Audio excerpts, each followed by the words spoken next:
दोस्तों साथियों, आज देश की आबादी इतनी बढ़ गई है कि जिसको हम जनसंख्या विस्फोट कहते हैं। और देश के नेता लोग जो है फैमिली प्लानिंग अनिवार्य करने के लिए, परिवार नियोजन को अनिवार्य करने के लिए वो कोई ठोस कदम नहीं उठा पा रहे हैं। होता यह है, राजनीतिक पार्टियां जितने भी हैं, चाहे कोई भी हो, वो सब चाहती हैं जो बच्चे पैदा होंगे वो नए वोट बढ़ेंगे, वो हमारे ही होंगे। वो सोचते हमारे होंगे, वो सोचते हमारे होंगे। और आपको बता दें, जब देश का बंटवारा हो गया तो हमारे देश का नक्शा भी छोटा हो गया।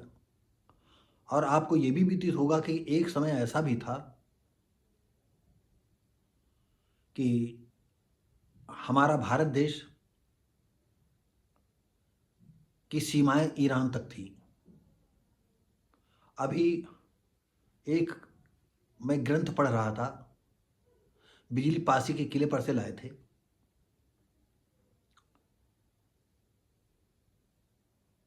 पासी समाज का स्वर्णिम युग। तो हमने उसमें ये पढ़ा कि पासी समाज का जो है ईरान में भी काफ़ी पासी लोग पाए जाते थे। आज भी हमारे पास वो ग्रंथ है।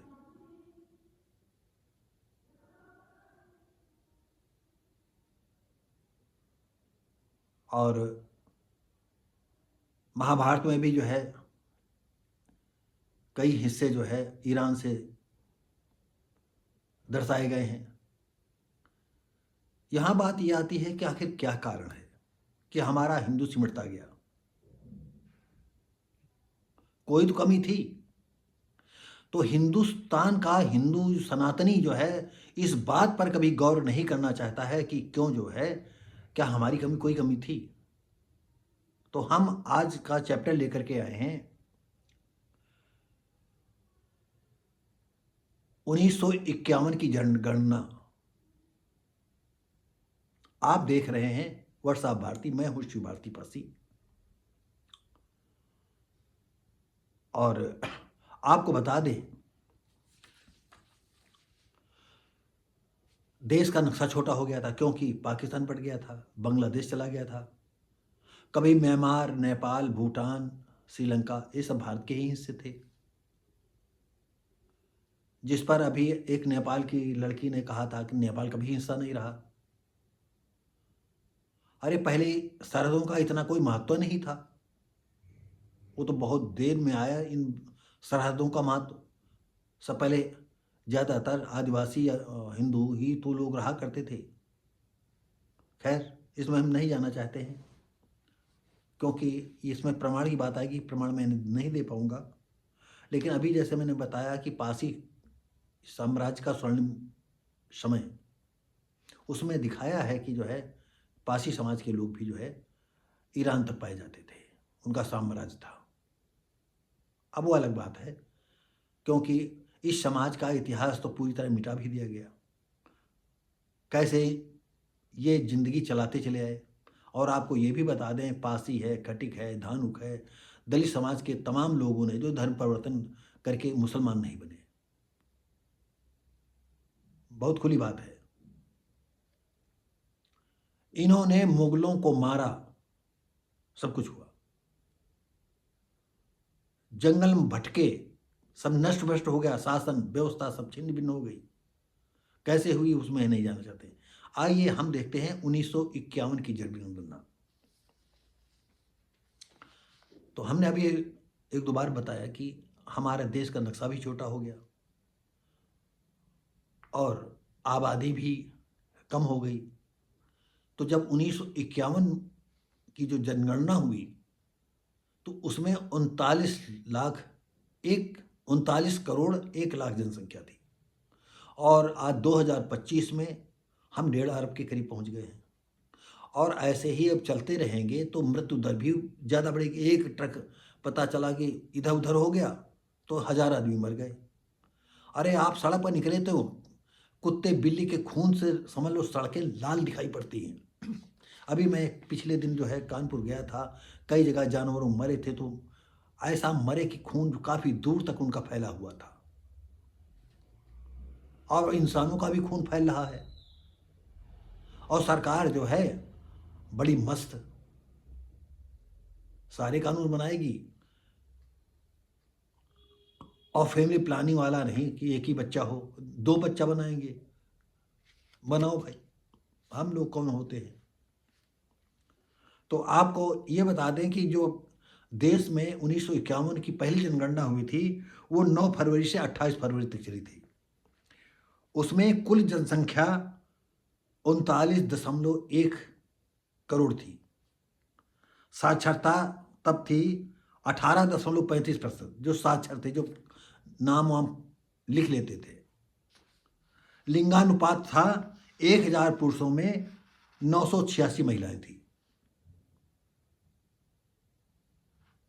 946 महिलाएं, यानी 5400 में जो है 1000 में 54 महिलाएं जो है कम थी।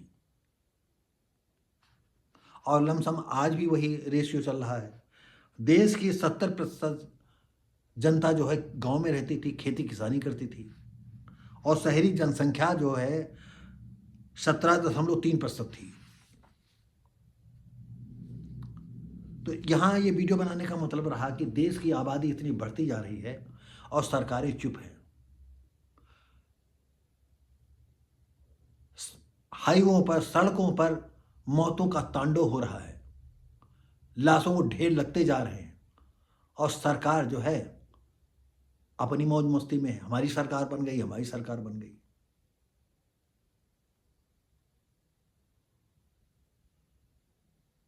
तो हम प्राइम मिनिस्टर माननीय मोदी जी से आग्रह करेंगे कि जब भी आप फैमिली प्लानिंग का कानून बनाते हैं तो एक बच्चे पर ही अनिवार्य बनाएं। यदि देश का लिंगानुपात में गड़बड़ मामला है, लड़कियों की जनसंख्या कम है, तो पहली यदि लड़की किसी को हो जाए तो दूसरे बच्चे को उसको छूट दी जाए। और यदि 30 साल के बाद लड़की बच्चा पैदा करे तो उसको सरकारी अस्पताल की सुविधाएं दी जाए। और यदि यही 35 साल के बाद अगर पहला बच्चा लड़की पैदा करती है तो उसको ज़्यादा सहूलियतें दी जाए। और 40 साल के बाद अगर कोई लड़की बच्चा पैदा करती है तो उसको विशेष सहूलियतें दी जाए। और जो बच्चा नहीं पैदा करना चाहती, सुषमा सेन की तरह या प्रीति जिंटा की तरह, प्रियंका चोपड़ा की तरह, क्योंकि अब ये फैशन आ रहा है, इसको आप रोक नहीं सकते, कोई सनातनी इसको नहीं रोक पाएगा। उनको विशेष सहायता दे, जैसे साल में या 2 साल में या 5 साल में, जो सरकार इसको उचित समझे, एक इंटरनेशनल फ्लाइट और 2-4 दिन के लिए होटल का खर्चा। और जो 40 साल बाद कोई बच्चा पैदा करे उसको इंडिया में जाने के लिए साल में 1-2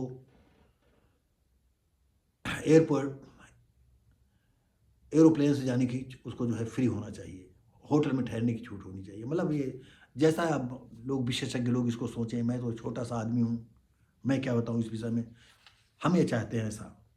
तो देश की जनसंख्या साथियों इतनी बढ़ गई है कि विस्फोटक स्थिति में है।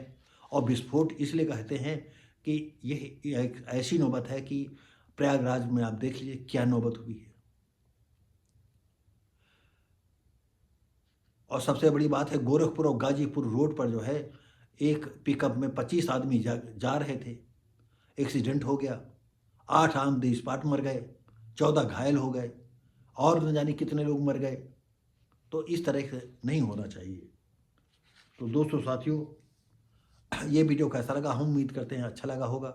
देश को आज जनसंख्या पर प्रतिबंध लगाना चाहिए, ये मेरी इच्छा है।